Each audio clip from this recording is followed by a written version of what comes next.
यहाँ पे सबसे पहले हम लोग स्टार्ट करते हैं carpal Amin reaction.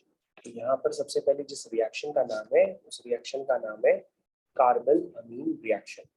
This is your carbylamine reaction. ठीक है, तो आप लोगों को लिखना नहीं है, सिर्फ ध्यान से सुनना है कि कार्बल अमीन रिएक्शन में हम आपको क्या बता रहे हैं। तो सबसे पहले कार्बन अमीन रिएक्शन, आपको नाम सुनकर के ये दिमाग में आना चाहिए कि ये रिएक्शन बेसिकली अमीन्स देते हैं। कौन से देते हैं? अमीन्स। अब आप कहोगे कि सर अमीन्स तो तीन तरह के होते हैं, primary amine, secondary amine, tertiary अमीन। ठीक है, तो आपने बच्चों primary amine, secondary amine, tertiary अमीन ये बात समझते होंगे ना। तो अमीन का सिंबल क्या होता है? अमीन का सिंबल होता है RNH2, ये सिंबल होता है। अगर N के साथ एक एल्किल ग्रुप जुड़ा है तो प्राइमरी अमीन है, N के साथ दो एल्किल ग्रुप जुड़े हैं तो सेकेंडरी अमीन है, तीन जुड़े हैं तो टर्शरी अमीन। तो सबसे पहले बच्चों आप ये पहचानो कि अमीन की पहचान ये होती है कि उसमें प्राइमरी अमीन अगर होगा तो वो आपको NH2 करके ही दिखाई देगा। NH2 के जैसे जैसे हाइड्रोजन कम होते जाएंगे तो वो सेकेंडरी और टर्शरी अमीन ही कहलाएगा। क्योंकि इन फ्यूचर आप ये भी महसूस करोगे कि आप प्राइमरी अमीन को आइडेंटिफाई ही नहीं कर पा रहे। तो मैं आपको बता देता हूँ पहले से, NH2 टाइप का ग्रुप आपके साथ कहीं भी जुड़ा हो तो समझ लीजिएगा वो प्राइमरी ही अमीन है। ठीक है, समझ में आए? तो कार्बल अमीन रिएक्शन एक नेम्ड रिएक्शन है, यानी कि स्पेसिफाइड है।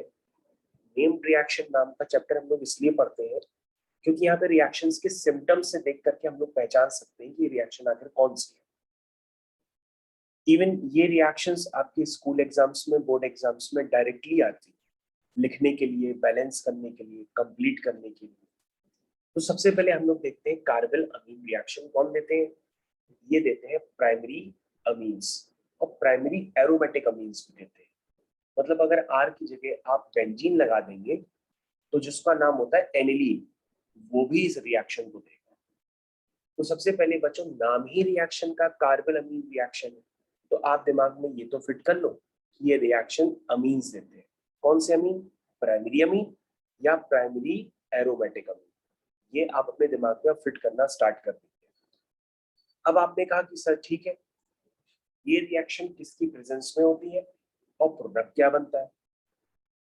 ये रिएक्शन जो होती है, इसका जो फाइनल प्रोडक्ट होता है वो फाइनल प्रोडक्ट किसी भी रिएक्शन में नहीं बनता है ऐसा जो यहाँ बनता है।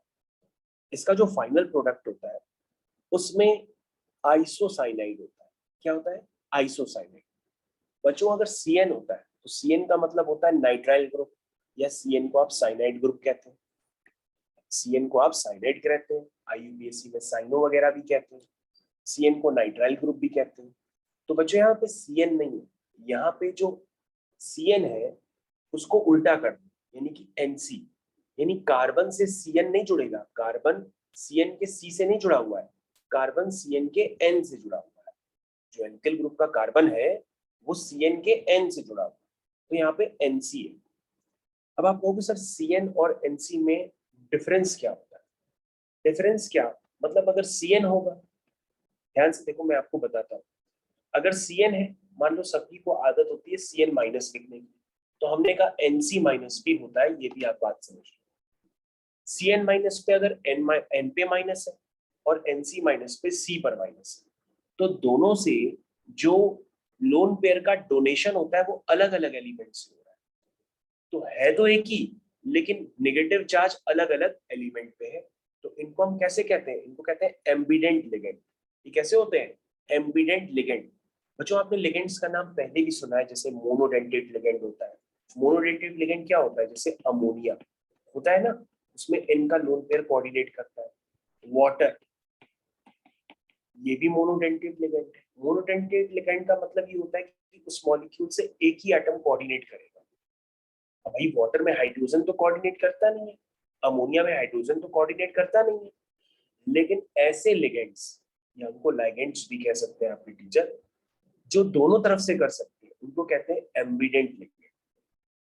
तो CN माइनस जो है उसको हम लोग एम्बिडेंट लिगेंड के नाम से जानते हैं। अब एम्बिडेंट लिगेंड नाम कहाँ से आया है? कि एम्फीबियन से आया है, यानी जो पानी और जमीन दोनों में चल सकते हैं। उसी तरीके से CN माइनस एम्बिडेंट लिगेंड है, वो N से और C से दोनों जगह से कोऑर्डिनेट कर सकते हैं, ठीक है ना। तो यहाँ पर बच्चों जो प्रोडक्ट बनता है उसमें NC होता है, उसको कहते हैं आइसोसाइनाइड प्रोडक्ट, ठीक है। तो बच्चों आप सिम्टम्स तो पहचान ही गए कि इन फ्यूचर अगर आपके पास कभी भी कार्बोलैमिन रिएक्शन है तो आप उसमें घबराओगे नहीं, आप उतना उतना जान जाओगे कि 4 ऑप्शंस में कौन सी ऑप्शन कार्बोलैमिन रिएक्शन को बता रहा है। कम से कम ऑप्शन तो आप ट्रेस ही कर सकते हो इन फ्यूचर कि कौन सा ऑप्शन कार्बोलैमिन रिएक्शन के लिए इंडिकेट कर रहा है, ठीक है। तो बच्चों अगर हम इस रिएक्शन को लिखेंगे, रिएक्शन को पहले हम जनरल फॉर्म में लिखते हैं। जैसे हमने लिखा RNH2 plus chloroform plus KOH। Balancing बच्चों हम लोग नहीं कर रहे, अभी तो हम लोग सिर्फ रिएक्शन लिख रहे हैं, आप रिएक्शन पे ही ध्यान दीजिए। तो यहाँ पर एरो के ऊपर बच्चों हीट का साइन लगा दीजिए या वार्म लिख दीजिए या कुछ भी ना लिख दीजिए, वो अंडरस्टूड होता है। तो ये रिएक्शन होती है in presence of chloroform and alcoholic KOH, और RNH2 कन्वर्ट हो जाता है RNC में। अगर आपको RNH2 को RNC में कन्वर्ट करना हो, यानी कि एल्किल आइसोसाइनाइड में, तो आप ये प्रोडक्ट बनाएंगे। इसके अलावा बच्चों मेन प्रोडक्ट आपको याद रखना है, बाकी साइड प्रोडक्ट आपको खुद समझ में आने लगेंगे कि यहाँ पोटेशियम है, यहाँ पे क्लोरीन है, तो पोटेशियम का सॉल्ट बनेगा। तो पोटेशियम के सॉल्ट का नाम क्या होता है? Potassium chloride. क्या नाम होता है? Potassium chloride. और बच्चों बैलेंस करने के लिए ऑटोमेटिक वाटर आपको लगाना ही पड़ता है, ठीक है। वो वाटर लेफ्ट हैंड साइड पे भी आ सकता है बैलेंसिंग के दौरान, राइट हैंड साइड में भी आ सकता है। तो बाय द वे बच्चों मैं बहुत ज्यादा अभी आपका फर्स्ट टेनिस पे टारगेट नहीं करूंगा, आप पहले तो ये पहचान लो कि carbylamine reaction in future आप पहचान पाओ कि ऑप्शंस में कौन सी रिएक्शन कार्बन अमीन रिएक्शन है, ठीक है। तो ये बच्चों ये क्या है? ये है आपका एल्काइल आइसोसाइनाइड। ये क्या है? Alkyl isocyanide. क्या ये बात सबको समझ में आई कार्बन अमीन रिएक्शन की? ठीक है, सबको समझ में आ गई। तो बच्चों ये रिएक्शन आपके एरोमेटिक प्राइमरी अमीन भी देते हैं। तो कई सारे बच्चे यहाँ पे कंफ्यूज हो जाते हैं और हमसे कहते हैं कि सर अब जो आपने अमीन लिखा है वो सेकेंडरी अमीन है। तो यहाँ पे काफी सारे बच्चे कंफ्यूज होते हैं और समझ ही नहीं पाते कि सर बोल क्या रहे हैं, क्योंकि आपको अमीन्स की डेफिनेशन में ये आपको प्राइमरी सेकेंडरी टर्शियरी की डेफिनेशन में ये बताया गया है कि अगर N जिस कार्बन से जुड़ा, अगर वो कार्बन 2 कार्बन से जुड़ा है तो वो सेकेंडरी हुआ। लेकिन बच्चों मैंने आपको ये नहीं कहा, मैंने आपसे कहा था आपको NH2 ग्रुप देखना है। क्या देखना है? NH2। अगर NH2 ग्रुप है और वो किसी एरोमेटिक कंपाउंड से जुड़ा हुआ है तो वो प्राइमरी एरोमेटिक अमीन कहलाएगा। मतलब वो डेफिनेशन यहाँ पे काम नहीं कर रही है कि N जिस कार्बन से जुड़ा है वो कार्बन 2 कार्बन से जुड़ा है, तो ये सेकेंडरी अमीन नहीं है, ये एक एरोमेटिक अमीन है। कौन सा? एरोमेटिक अमीन। हाँ, इस एरोमेटिक अमीन को आप सेकेंडरी एरोमेटिक अमीन भी बना सकते हैं। उसको बनाने के लिए क्या करेंगे? उसको बनाने के लिए बच्चों क्या करेंगे? आप फिर से एक बेंजीन रिंग बनाएंगे, उसके बगल में एक और बेंजीन रिंग बनाएंगे, ठीक है। बेंजीन रिंग को कंप्लीट कर लेंगे और साथ में NH2 का एक H कम कर देंगे। तो बच्चों ये हो जाएगा सेकेंडरी एरोमेटिक अमीन। और टर्शियरी एरोमेटिक अमीन के लिए हम इसका एक हाइड्रोजन और बाहर निकाल करके फिर से बेंजीन लगा देंगे। तो बच्चों ये जो सेकेंडरी एरोमेटिक अमीन है ये कार्बन अमीन टेस्ट को नहीं देता है। तो कार्बन अमीन टेस्ट को कौन देगा? प्राइमरी एरोमेटिक अमीन। तो बच्चों अब आप क्या कहोगे कि सर प्रोडक्ट बनाना तो बहुत आसान है, हम समझ चुके हैं क्योंकि आपने अभी अभी जस्ट एक जनरल रिएक्शन लिखी है। तो ये बच्चों प्राइमरी एरोमेटिक अमीन, उसके बाद आपने लिखा क्लोरोफॉर्म और फिर आपने लिखा एल्कोहलिक KOH। क्या लिखा? एल्कोहलिक KOH, और आपने उसको वार्म किया तो क्या बना? कहोगे सर बेंजीन के ऊपर NC लगा है। क्या लगा है? बेंजीन के ऊपर क्या लगा है? NC लगा है। क्या लगा है? NC। तो देखो RNC बना प्लस KCl बना प्लस वाटर बना। तो बच्चों बेंजीन को IUPAC में फिनाइल कहते हैं, तो इसका नाम हो गया फिनाइल आइसोसाइनाइड। क्या नाम हो गया? Phenyl isocyanide. तो बच्चों मैंने आपको काफी देर तक बताया कि कार्बल अमीन रिएक्शन को कम से कम पहचानने की कोशिश करो जब ये एग्जाम में आपके पास आए, क्योंकि एग्जाम में तो कभी कभी बहुत छोटे क्वेश्चन भी स्कूल लेवल पे चलते हैं, बोर्ड लेवल पे चलते हैं। Which of the following reaction is carbylamine reaction, आपको 4 ऑप्शंस में पहचानना पड़ सकता है। या सेकेंडरी एरोमेटिक प्राइमरी अमीन या सेकेंडरी एरोमेटिक अमीन टेस्ट देगा कि नहीं देगा, नहीं देगा। प्राइमरी एरोमेटिक अमीन देगा कि नहीं देगा, देगा। तो बच्चों ये सारे सिम्टम्स होते हैं। और बच्चों एक सिम्टम्स मैं आपको और बताता हूँ, जब आपके पास ऑर्गेनिक कन्वर्जन आता है तो ऑर्गेनिक कन्वर्जन में वो लोग एक और वर्ड यूज करते हैं कि ये जो आइसोसाइनाइड बनता है उसकी स्मेल क्या होती है, एक्सट्रीमली ऑफेंसिव स्मेल होती है। क्या होती है, एक्सट्रीमली ऑफेंसिव स्मेल होती है आइसोसाइनाइड। अगर बच्चों अगर आप इस स्मेल को सूंघना भी चाहें तो मैंने आपको एक बार शायद बताया था कि जो सिगरेट पीने के बाद मुंह से थोड़ी सी महक आती है वही है इसकी स्मेल, ठीक है ना।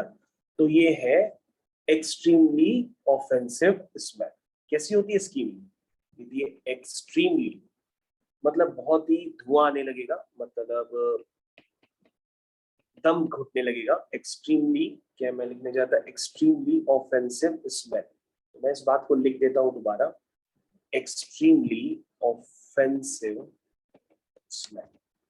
ठीक है, इससे तो आपको और भी एक इंडिकेशन मिल जाएगा कि आइसोसाइनेट की स्मेल क्या होती है, बहुत ही खराब होती है।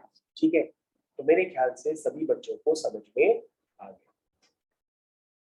चलिए बच्चों आगे कंटिन्यू करें। पहली रिएक्शन मैंने आपको बहुत देर तक समझाई, समझ में आया, जिसका नाम होता है कार्बल अमीन रिएक्शन। तो बच्चों हम लोग अब दूसरी रिएक्शन की तरफ चलते हैं। दूसरी रिएक्शन का नाम है बेंजोइन कंडेंसेशन। दूसरी रिएक्शन का नाम है बच्चों benzoin condensation. Which of the following reaction is benzoin condensation? ठीक है, तो बेंजोइन कंडेंसेशन आपके ज्यादातर बोर्ड एग्जाम में तो नहीं होती है, लेकिन बोर्ड एग्जाम्स के बाद जो होते हैं जेई मेंस और दूसरे जो एग्जाम्स होंगे उसमें आपको मिल सकती है। लेकिन कार्बल अमीन रिएक्शन तो सारे एग्जाम्स में कॉमन होती है। तो सबसे पहले इस रिएक्शन का नाम होता है बेंजोइन कंडेंसेशन। तो बच्चों हम आपको एक तरीका बताते हैं। बच्चों मैंने आपको काफी बार पहले भी एल्डोल कंडेंसेशन बताई है। अगर आपको एल्डोल कंडेंसेशन थोड़ी सी भी याद होगी तो उसी की ट्रिक को यूज करके आप बेंजोइन कंडेंसेशन का प्रोडक्ट चुटकियों में बना सकते हैं। तो तुम क्या कहोगे सर, हाँ आपने एल्डोल कंडेंसेशन तो सर 2-3 बार रिवाइज कराई है और आपने बताया था कि एल्डोल कंडेंसेशन ऐसे एल्डिहाइड और कीटोन्स देते हैं जिनके पास अल्फा हाइड्रोजन एटम होता है, और जिनके पास अल्फा हाइड्रोजन एटम नहीं होता वो कौन सी रिएक्शन देते हैं, कैलिजारो रिएक्शन देते हैं। ये आपने मेरे मुंह से इतनी बार सुना होगा कि आप पक भी गए। तो बच्चों मैंने एक बार ये बताओ कि अगर मैं एल्डोल करता था तो मैं प्रोडक्ट कैसे बनाता था। तो तुम कहोगे सर आप लिखते थे एक एल्डिहाइड लिखते थे और एल्डिहाइड लिखने के बाद एक एरो बनाते थे, ऊपर लिखते थे बेस की प्रेजेंस और फिर नीचे लिख देते थे हीट, ऐसे लिखते थे और सर आप प्रोडक्ट बनाते थे। और सर इस एल्डोल कंडेंसेशन को आप सेल्फ एल्डोल कंडेंसेशन भी कहते थे क्योंकि इसके खुद के ही 2 मॉलिक्यूल्स आपस में यूज होते थे। लेकिन सर आपने मैकेनिज्म नहीं बताई थी, आपने ट्रिक बता दी थी, इस ट्रिक से आप जल्दी जल्दी प्रोडक्ट बना सकते हैं। जैसे बच्चों ऊपर वाली रिएक्शन में तो कोई ट्रिक है ही नहीं, सीधा सीधा आपको आरएनसी बनाना है। अब RnH2 से RNC बन रहा है तो उसको कोई ट्रिक क्या काम करेगी, तो डायरेक्टली लिख सकता है कोई भी कि प्राइमरी अमीन देंगे, RnH2 डायरेक्टली RNC में कन्वर्ट हो जाता है। लेकिन बच्चों दूसरी रिएक्शन में हमने छोटी छोटी कुछ ट्रिक्स बना रखी है ताकि आप प्रोडक्ट अगर डिफिकल्ट है, जैसे इसके पहले में RNC लिखना कोई डिफिकल्ट नहीं है, लेकिन यहाँ पे बेंजोइन कंडेंसेशन का प्रोडक्ट बनाना और उसको याद रखना वो डिफिकल्ट है। इसलिए मैं दूसरी रिएक्शन की हेल्प ले रहा हूँ और आपको कुछ बातें याद दिला रहा हूँ जिससे आप जल्दी कर पाओ एग्जाम में। तो CH3CHO, तो तुम कहोगे सर हाँ याद आ गया, एल्डोल में तो कुछ होता ही नहीं था, आप एक कीटोनिक ग्रुप लिखते थे, यहाँ पे H लिखते थे, CH3 लिखते थे, कुल मिलाकर के कीटोनिक ग्रुप को हाईलाइट करते थे। फिर आप क्या करते थे, आप कहते थे अल्फा कार्बन का एक H अलग कर लो और इसको इस तरह से दूसरा मॉलिक्यूल लिख दो।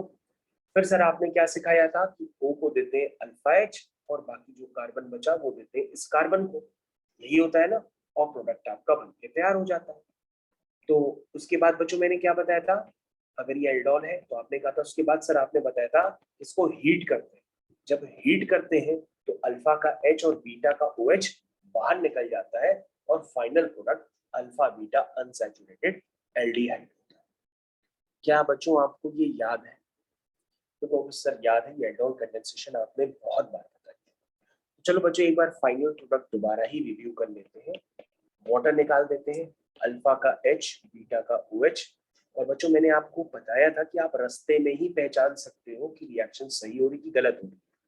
कैसे बताया था? मैंने कहा था कि याद रखना बीटा पे OH आएगा, अगर बीटा पे OH नहीं आया तो समझ लेना तुम गलत जमाने में चले गए, फिर वो एल्डोल चल नहीं पाए। तो एल्डोल कंडेंसेशन में एल्डोल में बीटा के पास OH आना कंपल्सरी है, ठीक है।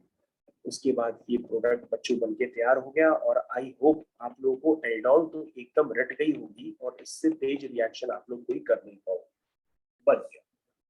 लेकिन बच्चों अब हमारा तो एल्डोल था ही नहीं रिएक्शन का नाम, हमारी रिएक्शन का नाम तो बेंजोइन कंडेंसेशन है।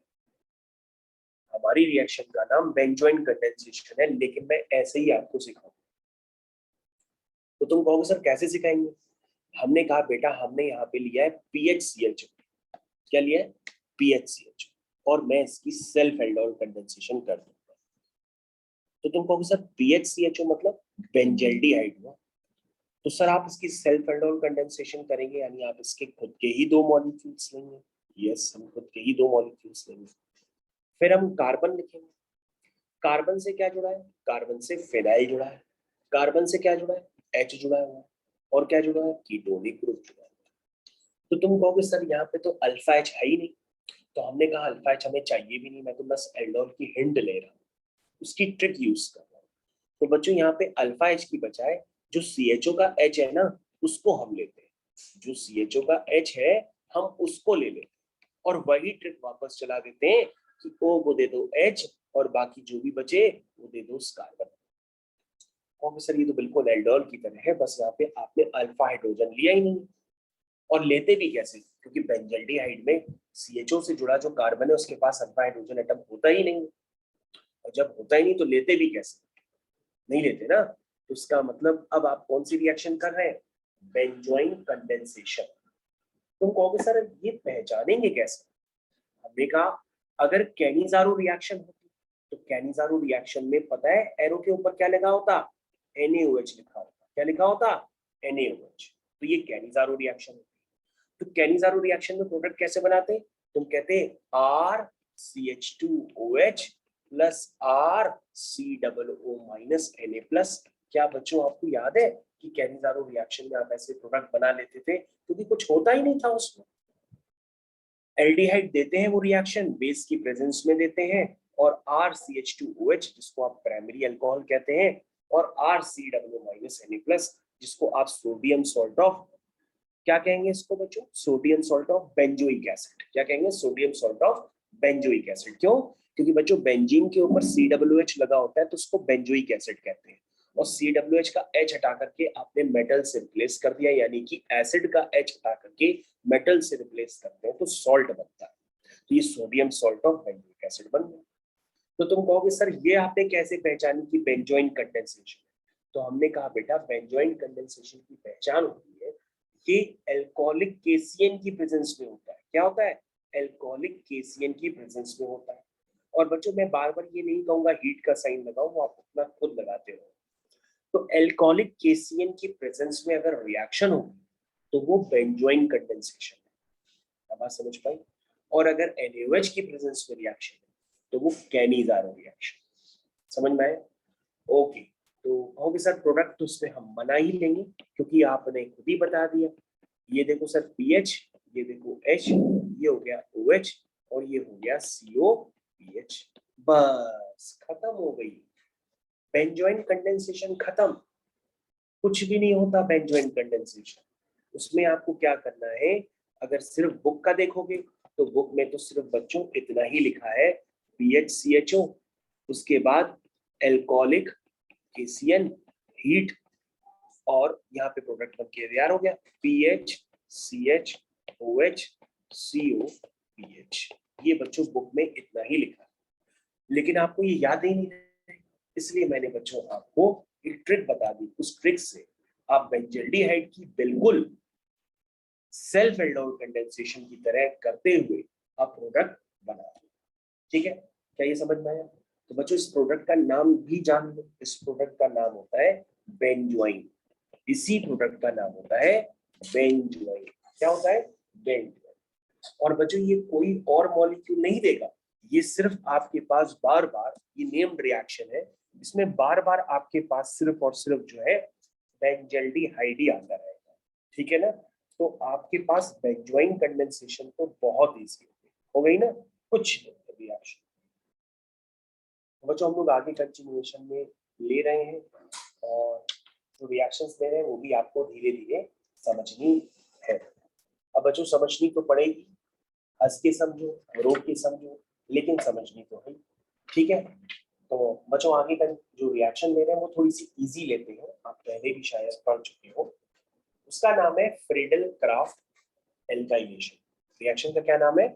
Friedel craft alkylation. तो बच्चों हम लोग दूसरी रिएक्शन है, रिएक्शन का नाम है फ्रीडल क्राफ्ट एल्काइलेशन। तो यहाँ पे लिख लेते हैं, और कभी कभी अगर पॉसिबल होगा मैं आपको थोड़ी थोड़ी मैकेनिज्म बताऊंगा, लेकिन जहां लगता है। लेकिन अभी आप रिएक्शंस पे ही ध्यान दो कि पहचान पाओ कि फ्रीडल क्राफ्ट रिएक्शन आखिर है क्या।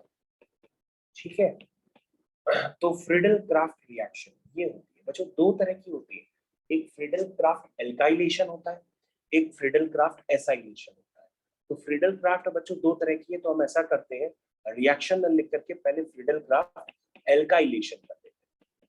और बच्चों मैंने शायद आपको बताया भी है कि अगर एल्काइलेशन लिखा है तो बेंजीन पे एल्किल ग्रुप लगाना होता है, एसाइलेशन ग्रुप होता है तो बेंजीन पे एसिटो ग्रुप लगाना होता है। एल्काइल ग्रुप क्या होता है? जैसे CH3। एसाइल ग्रुप क्या होता है? एसिटो ग्रुप क्या होता है? जैसे COCH3। तो एल्काइलेशन का मतलब आप बेंजीन पे एल्किल ग्रुप लगाएंगे, एसाइलेशन का मतलब बेंजीन पे एसिटो ग्रुप लगाएंगे। बच्चों रिएक्शन में तो कुछ है ही नहीं, कुछ भी नहीं है इसमें, ऐसे ही आप ये समझ लो बहुत इजी टाइप रिएक्शन। सबसे पहले आप क्या बनाओगे? बेंजीन बनाओगे। देखो ये बच्चों हमने बेंजीन बना दिया। ठीक, बेंजीन के बाद आप क्या लिखोगे? हर बार एक सेम कहानी होती है, ये सब चेंज नहीं होते हैं। आप यहाँ पे लिखोगे एनहाइड्रस एल्यूमिनियम क्लोराइड इन, और लिखेंगे CH3Cl। CH3Cl लेते हैं बच्चों in presence of anhydrous aluminium chloride. तो बच्चों यहाँ पर काफी सारे बच्चे ये भी पूछते हैं कि सर अभी तो हम रट ले रहे हैं, लेकिन बाद में आप हमको ये बताइएगा कि ये सूखा हुआ एल्यूमिनियम क्लोराइड क्यों लेते हैं, गीला एल्यूमिनियम क्लोराइड क्यों नहीं लेते, मतलब एनहाइड्रस क्यों लिया, हाइड्रेटेड में क्या दिक्कत है, आपने एनहाइड्रस को क्यों स्पेसिफाई किया? तो हमने कहा इसका भी एक रीजन है, वो भी आपको बताएंगे। लेकिन पहले आप इतना समझ लो कि कभी भी आपको बेंजीन से टोल्यूइन में कन्वर्जन करना, बेंजीन से इथाइल बेंजीन में कन्वर्जन करना, बेंजीन से प्रोपाइल बेंजीन में कन्वर्जन करना, तो बच्चों आपके पास सिर्फ एक ही रिएक्शन काम आएगी, वो है फ्रीडल क्राफ्ट एल्काइलेशन। और बच्चों कोई रिएक्शन नहीं होती। ठीक है, तो सबसे पहले आप प्रोडक्ट बनाओ, फिर बाकी जानकारी मैं आपको धीरे धीरे दूंगा या नेक्स्ट वीडियो में दूंगा। पहले आप इतना काम करो। तो कहोगे सर इसमें तो कुछ है ही नहीं, आपने तो सीधा सीधा बेंजीन से क्या बना दिया?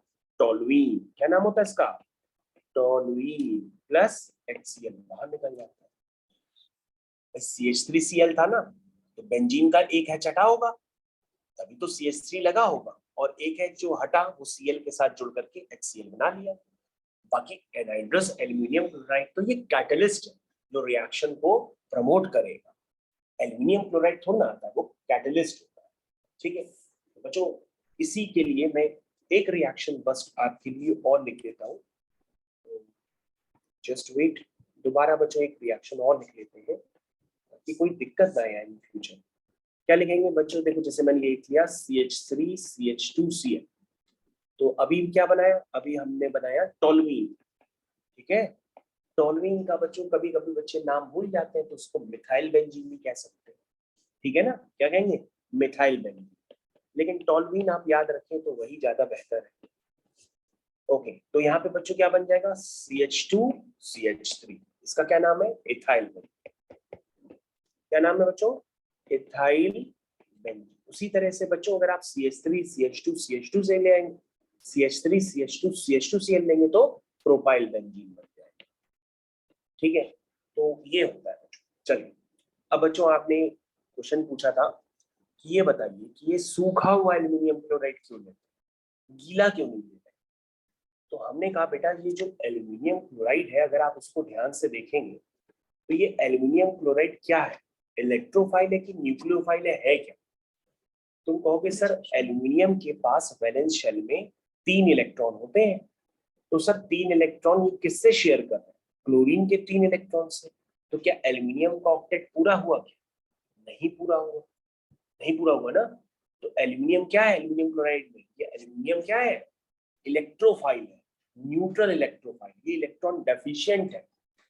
अगर आप गलती से भी एल्यूमिनियम क्लोराइड हाइड्रेटेड ले लिया तो वाटर अपने ऑक्सीजन के लोन पेयर से एल्यूमिनियम के ऑक्टेट को कंप्लीट कर देगा, और फिर जब एल्यूमिनियम क्लोराइड इनर्ट हो जाएगा तो रिएक्शन में वो कैटलिस्ट का काम ही नहीं करेगा, वो रिएक्शन को आगे फॉरवर्ड ही नहीं करवाएगा, तो एल्यूमिनियम क्लोराइड का कोई काम ही नहीं रहेगा।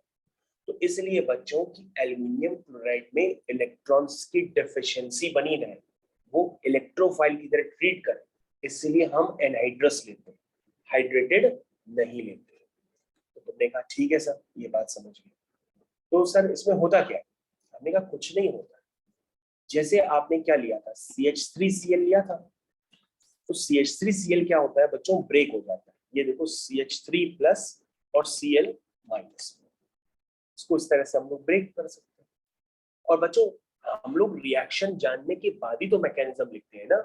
तो अगर कोई पूछे आपसे कि फ्रीडल क्राफ्ट एल्काइलेशन में अटैकिंग रिएजेंट कौन है या इलेक्ट्रोफाइल कौन है, तो आप कहोगे मिथाइल कैटायन। तभी तो मिथाइल कैटायन जाके बेंजीन पे जुड़ा है ना। और अगर आपसे पूछे कि बताओ दूसरी वाली रिएक्शन जो आपने नीचे वाली जिस लिखी है उसमें इलेक्ट्रोफाइल कौन है, तो आप कहोगे CH3 CH2 प्लस, वो है इलेक्ट्रोफाइल। बेंजीन का नाइट्रेशन होता है, आप नाइट्रोबेंजीन बनाते हैं, किसकी प्रेजेंस में बनाते हैं? Concentrated HNO3 plus concentrated H2SO4, इसी से तो बनता है बेंजीन से नाइट्रोबेंजीन, NO2 ग्रुप लग जाता है। तो अगर आपसे पूछे कि इसमें अटैकिंग रिएजेंट कौन है, तो आप बोलोगे NO2 प्लस। कौन है? NO2 plus. तो बच्चों ये क्वेश्चंस होते हैं छोटे छोटे, बड़े भी बनते हैं, पहले छोटे वाले सीखो। ओके, तो तुमने कहा कि सर CH3 प्लस बनता तो है, लेकिन सर होता क्या है इसमें? हमने कहा कुछ नहीं होता, ये एल्यूमिनियम क्लोराइड है ना, ये Cl माइनस इसको मिल जाता है और ये बना देता है AlCl4 माइनस। क्या बना लेता है? AlCl4 minus. यानी बच्चों ये रिएक्शंस साथ में चलती हैं, मतलब मैंने तो आपको स्प्लिट करके दिखाई है, लेकिन हो ये रहा था CH3Cl प्लस AlCl3, ये बच्चों वन स्टेप रिएक्शन होती है। इसमें बनता है CH3 प्लस और AlCl4 माइनस, ये बनता है बच्चों। समझ में आया? अब बच्चों यहाँ पे जो CH3 प्लस होता है ना, CH3 प्लस को देख करके बेंजीन रिंग में क्या हो जाता है? डिस्टरबेंस पैदा हो जाता है। बेंजीन रिंग बगल में किसको देख रही है? इलेक्ट्रोफाइल को। बेंजीन खुद क्या है? न्यूक्लियोफाइल है ना। न्यूक्लियोफाइल इलेक्ट्रोफाइल अगल बगल बैठ गए तो बेंजीन रिंग में क्या जनरेट होगा? एक टेम्परेरी इफेक्ट जनरेट होगा, बेंजीन रिंग की पाई इलेक्ट्रॉन डेंसिटी ब्रेक हो जाएगी। इस टेम्परेरी इफेक्ट को क्या कहते हैं? Electromeric effect. क्या कहते हैं? Electromeric effect. जो बच्चों आपने इफेक्ट पढ़े हैं ना, जैसे इंडक्टिव इफेक्ट होता है, CH3 क्या देता है? अपना इंडक्टिव इफेक्ट देता है इलेक्ट्रॉन रिलीज करके। इंडक्टिव इफेक्ट परमानेंट इफेक्ट होता है, अगर किसी कंपाउंड में CH3 लगा है तो वो प्लस आई इफेक्ट यूज करके इलेक्ट्रॉन्स रिलीज करता है, NO2 लगा है तो माइनस आई इफेक्ट यूज करके इलेक्ट्रॉन्स को अपनी तरफ खींच लेता है। उसी तरह से बच्चों एक और इफेक्ट होता है, उसका नाम होता है इलेक्ट्रोमैरिक इफेक्ट। तो इलेक्ट्रोमैरिक इफेक्ट क्या होता है? एक टेम्परेरी इफेक्ट होता है, ठीक है। इसकी प्रेजेंस में बेंजीन रिंग की पाई इलेक्ट्रॉन डेंसिटी टूट जाती है और CH3 प्लस को मौका मिल जाता है बेंजीन के साथ जुड़ने का। तो कैसे टूटी होगी? तुमने कहा सर किसी भी डायरेक्शन में तोड़ दो। हमने कहा किसी भी तोड़ दो, तोड़ दिया। क्योंकि सर तोड़ेंगे तो यहाँ पे प्लस आएगा एक जगह, देखो सर यहाँ पे प्लस आएगा, यहाँ पे माइनस आएगा, तो जहां माइनस आएगा वहां पे CH3 जाकर के जुड़ जाएगा उस कार्बन से। जुड़ गया ना, तो ये देखो जुड़ गया और यहाँ पे प्लस चार्ज रह गया। समझ में आया? अब जो बच्चों प्लस चार्ज रह गया है, तो यहाँ पे प्लस को हटाने के लिए हमें क्या करना पड़ेगा, उसके बगल में एक माइनस चार्ज लगाना पड़ेगा। तुम कहोगे माइनस चार्ज कैसे आएगा? हमने कहा यहाँ पे एक हाइड्रोजन है, इस हाइड्रोजन को H+ के फॉर्म में बाहर निकाल, तो हाइड्रोजन अपना प्रोटॉन दे करके बाहर निकल आएगा। तो तुम कहोगे सर जैसे ही बाहर निकालेंगे हाइड्रोजन, तो हाइड्रोजन तो ये बाहर आ गया और वहां पे माइनस छोड़ गया, तो ये क्या बन गया, वहां पे डबल बॉन्ड आ गया, प्लस माइनस मिलके बॉन्ड बना दिया और आपका टॉल्यूइन बनके तैयार हो गया। अब आपने कहा सर ये जो हाइड्रोजन निकला है इसका क्या हुआ? हमने कहा वो AlCl4 माइनस है ना, इसके पास ये H+ चला गया और AlCl3 वापस न्यूट्रल हो गया और HCl बाहर, यानी AlCl3 ने रिएक्शन प्रमोट की और उसके बाद वो वापस अपना काम करके बाहर निकल गया और रिएक्शन का साइड प्रोडक्ट HCl आप बनाते ही हैं, वो आप बनाएंगे। तो बच्चों ये मैकेनिज्म है। तो बच्चों ये अगर आपको मैकेनिज्म नहीं याद आती है तो मैं आपको बताता हूँ, मैंने आपको इलेक्ट्रोमैग्नेटिक इंडक्टिव इफेक्ट ये बेसिक प्रिंसिपल एक बार ऑनलाइन क्लास में पढ़ाए थे, कुछ याद आया? तो मैं एक सेकंड के लिए वेट कर लेता हूँ।